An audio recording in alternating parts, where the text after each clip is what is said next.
오늘 우리에게 주시는 하나님의 말씀은 로마서 5장 12절에서 21절까지의 말씀입니다. 하나님의 말씀을 봉독하겠습니다. 그러므로 한 사람으로 말미암아 죄가 세상에 들어오고 죄로 말미암아 사망이 들어왔나니 이와 같이 모든 사람이 죄를 지었으므로 사망이 모든 사람에게 이르렀느니라. 죄가 율법 있기 전에도 세상에 있었으나 율법이 없었을 때에는 죄를 죄로 여기지 아니하였느니라. 그러나 아담으로부터 모세까지 아담의 범죄와 같은 죄를 짓지 아니한 자들까지도 사망이 왕노릇하였나니 아담은 오실자의 모형이라. 그러나 이 은사는 그 범죄와 같이 아니하니 곧 한 사람의 범죄를 인하여 많은 사람이 죽었은즉 더욱 하나님의 은혜와 또한 한 사람 예수 그리스도의 은혜로 말미암은 선물은 많은 사람에게 넘쳤느니라. 또 이 선물은 범죄한 한 사람으로 말미암은 것과 같이 아니하니 심판은 한 사람으로 말미암아 정죄에 이르렀으나 은사는 많은 범죄로 말미암아 의롭다 하심의 이름이니라. 한 사람의 범죄로 말미암아 사망이 그 한 사람을 통하여 왕노릇하였은즉 더욱 은혜와 의의 선물을 넘치게 받는 자들은 한 분 예수 그리스도를 통하여 생명 안에서 왕노릇하리로다. 그런즉 한 범죄로 많은 사람이 정죄에 이른 것 같이 한 의로운 행위로 말미암아 많은 사람이 의롭다 하심을 받아 생명에 이르렀느니라. 한 사람이 순종하지 아니함으로 많은 사람이 죄인 된 것 같이 한 사람이 순종하심으로 많은 사람이 의인이 되리라. 율법이 들어온 것은 범죄를 더하게 하려 함이라. 그러나 죄가 더한 곳에 은혜가 더욱 넘쳤나니 이는 죄가 사망 안에서 왕노릇한 것 같이 은혜도 또한 의로 말미암아 왕노릇하여 우리 주 예수 그리스도로 말미암아 영생에 이르게 하려 함이라. 아멘. 어떤 사람이 이렇게 묻습니다. 예수를 믿는 사람들은 좀 억울하지 않습니까? 하나님은 좀 불공평하지 않습니까? 그래서 왜 그렇게 생각하는지 그 이유를 들어보니 이렇게 말합니다. 성경을 공부하다 보면 원죄라는 것이 나옵니다. 처음에 아담이 범죄하여 그때부터 사람은 죄를 갖게 되었습니다. 그래서 사람이 이 땅에 살면서 아무리 착하게 살고 죄를 짓지 않아도 그 조상대대로 물려준 그 원죄 때문에 죄인일 수밖에 없다라는 이야기를 듣고 참 억울하다 말하는 것입니다. 하나님은 조금 불공평한 것 같습니다. 어떻게 한 사람이 범죄한 것으로 모든 사람이 죄인이 되어야 하는지 이해가 되지 않습니다. 라고 물어옵니다. 가만히 생각해보면 정말 그런 것 같습니다. 우리도 그렇게 배웠습니다. 한 사람의 죄 때문에 죄가 이 세상에 들어왔고 그 원죄라고 불리우는 것으로 우리는 죄인이 될 수밖에 없습니다. 정말 불공평한 것 같기도 합니다. 여러분은 어떻게 생각하시나요? 이러한 사실은 성경에도 분명히 나와 있는 사실이고 그렇게 본다면 불공평할 수밖에 없습니다. 우리는 죄를 짓지 않았는데 왜 우리 조상의 선대의 인간이 지은 죄로 우리가 고통을 당해야 하나? 사람의 이성으로 솔직히 이해가 되지 않습니다. 하지만 여기에서 하나님의 놀라운 반전 스토리가 있습니다. 참으로 불공평할 수밖에 없는 사실을 한순간에 놀라운 은혜의 사실로 바꿔버리십니다. 오늘의 본문의 말씀을 읽어가다 보면 그것이 불공평이 아니라 오히려 은혜라는 것을 깨닫게 됩니다. 먼저 12절의 말씀을 봅니다. 그러므로 한 사람으로 말미암아 죄가 세상에 들어오고 죄로 말미암아 사망이 들어왔나니 이와 같이 모든 사람이 죄를 지었으므로 사망이 모든 사람에게 이르렀느니라. 맞습니다. 한 사람으로 말미암아 죄가 세상에 들어왔습니다. 부인할 수 없는 틀림없는 사실입니다. 한 사람이 잘못한 것입니다. 그렇게 한 사람이 부족하여서 약속을 어기고 죄를 지었지만 그것으로 인해서 모든 사람에게 사망이 임했습니다. 죄성을 가지게 되었습니다. 우리는 그렇게 우리의 부족함으로 인해 죽을 수밖에 없었습니다. 그런데 어쩌면 이 한 사람 때문에 모든 사람이 죽어야 한다는 게 말이 안 된다라고 생각할 수 있지만, 아니 정말 말이 안 되지만 그것을 상쇄시켜버릴 은혜를, 놀라운 사랑을 또한 한 사람으로 인해 우리에게 주십니다. 바로 예수님의 극적인 나타나심입니다. 18절 19절 말씀입니다. 그런즉 한 범죄로 많은 사람이 정죄에 이른 것 같이 한 의로운 행위로 말미암아 많은 사람이 의롭다 하심을 받아 생명에 이르렀느니라. 한 사람이 순종하지 아니함으로 많은 사람이 죄인 된 것 같이 한 사람이 순종하심으로 많은 사람이 의인이 되리라. 아멘.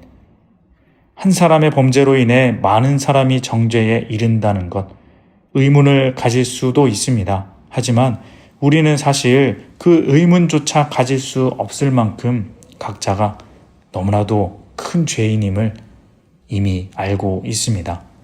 날마다 죄의 유혹에 빠지고 각자가 스스로 죄를 지으며 선한 삶을 살아가지 못합니다.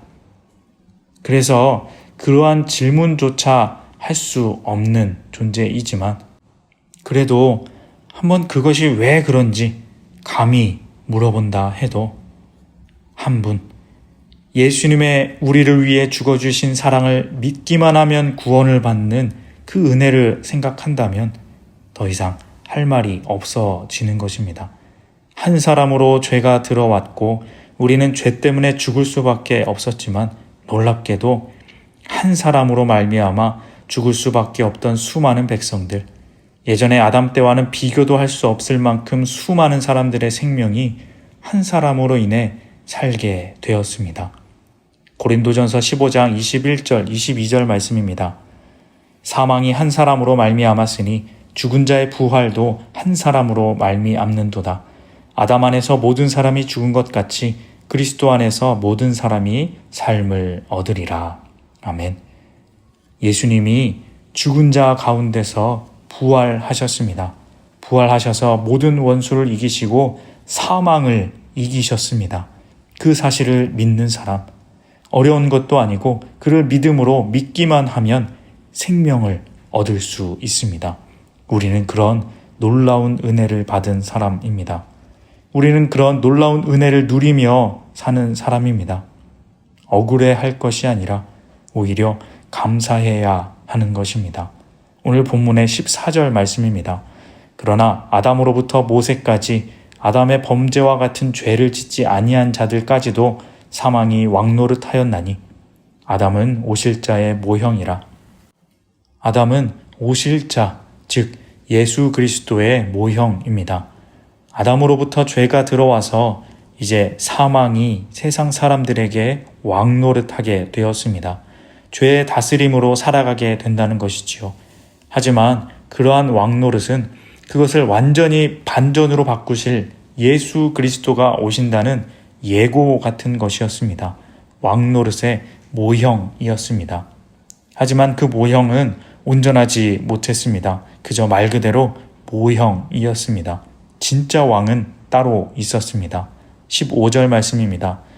그러나 이 은사는 그 범죄와 같지 아니하니 곧 한 사람의 범죄를 인하여 많은 사람이 죽었은즉 더욱 하나님의 은혜와 또한 한 사람 예수 그리스도의 은혜로 말미암은 선물은 많은 사람에게 넘쳤느니라. 한 사람으로 인해 죄가 들어오고 그 죄가 왕노릇하면서 세상과 사람들을 다스리게 되고 그로 인해 많은 사람이 죽었습니다. 죄가 통치하면 사람이 죽게 됩니다. 하지만 진짜 왕, 이전의 모형처럼 있었던 가짜 왕이 패배하여 물러나고 사랑과 은혜로 통치하는 진짜 왕이 오면 이전보다 더욱 큰 은혜가 사람들에게 넘쳐납니다.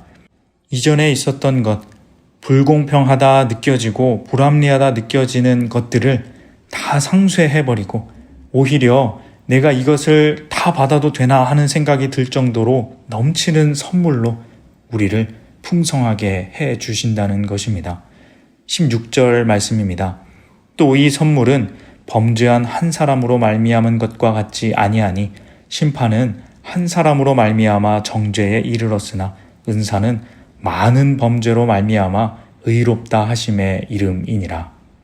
심판은 한 사람, 한 범죄로 말미암았지만 이 은사는, 즉 우리에게 주어지는 그 선물은 하나의 범죄뿐만 아니라 아무리 많은 범죄가 있더라도, 죄악이 아무리 많아도 모두 의롭다 하심을 받을 수 있게 되는 것입니다.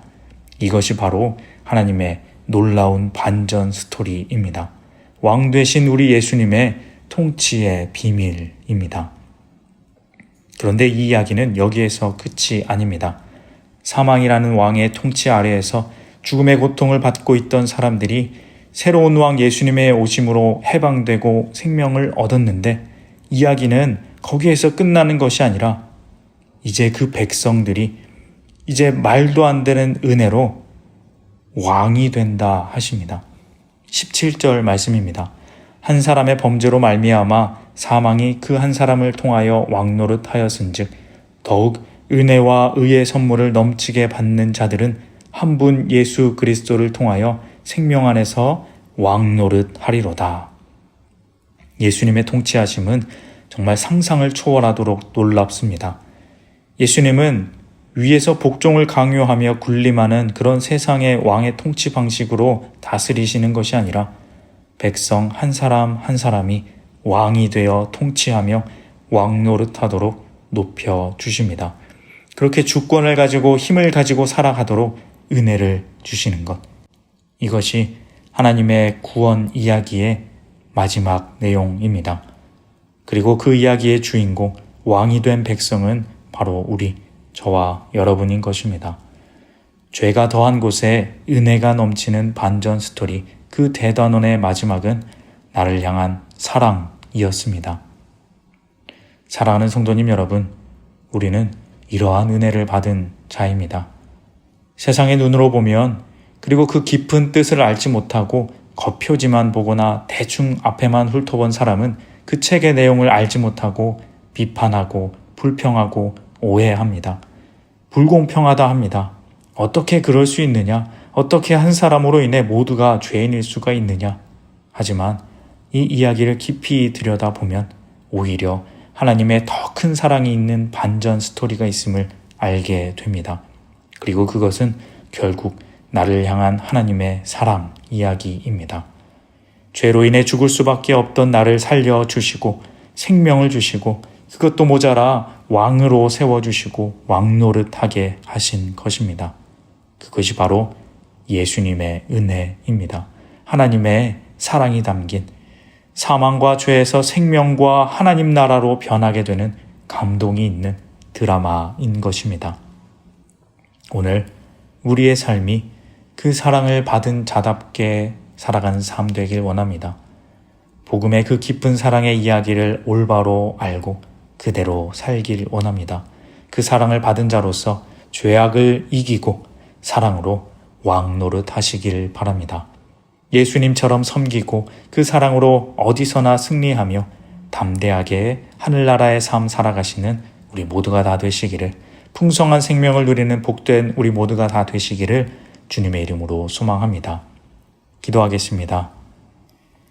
하나님 아버지, 감사합니다. 죄악으로 죽을 수밖에 없었던 저희들을 은혜로 구해내어 생명을 주시고, 그것도 모자라 하늘나라의 왕노릇하도록 높여주신 은혜 참으로 감사드립니다. 우리가 그 은혜를 바로 알고 이 성경의 하나님의 그 반전 스토리를 잘 깨달아 세상에 지지 않고 죄악에 지지 않고 온전히 승리하는 삶 살아가게 하여 주옵소서. 잘 알지 못해 불평과 불만, 비판의 죄악 가득한 이 세상에 이 놀라운 사랑의 이야기를 잘 전달하는 사랑의 전달자가 다 되게 하여 주옵소서. 예수님의 이름으로 기도합니다. 아멘.